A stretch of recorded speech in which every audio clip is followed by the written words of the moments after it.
Wes, I still feel like I'm having trouble executing my dynamics on a snare drum. Well, I might have a solution for you here. This is my strike zone template by ProLogix Percussion. And as you can see, it's essentially a stencil, and it guides you as to where you should strike on the snare drum to get different dynamic levels and to get different sounds. Let me show you what I'm talking about and how we use this. Simply lay the template down on your snare drum. This works for any 14-inch snare drum, such that the ProLogix logo is at the 6 o'clock position. Then you can take a pencil or any kind of marker and just stencil in.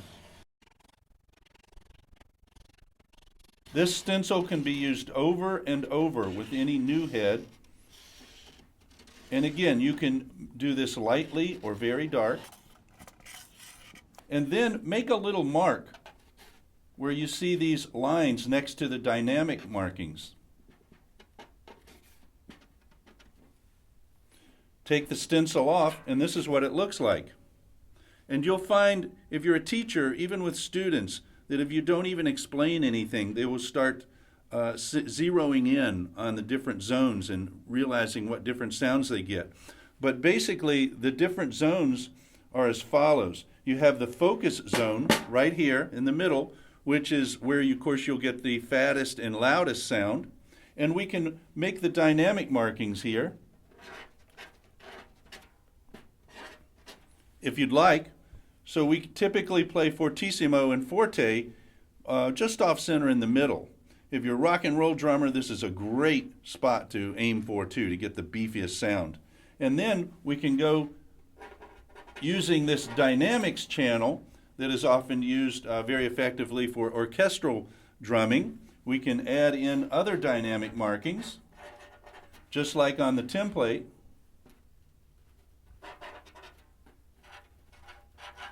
For mezzo forte, mezzo piano, piano, and pianissimo. And then you can actually have a target to work for. Of course, as we play softer dynamics, we use shorter sticking, lower sticking heights, but we can actually extend the dynamic range of the drum as you go down this dynamics channel. Then we have the left lane and the right lane.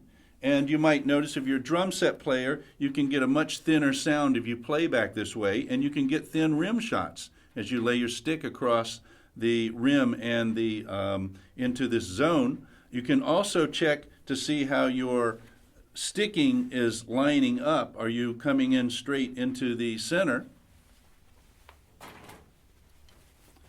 as you bring your sticks in like this? And this will keep you aligned better.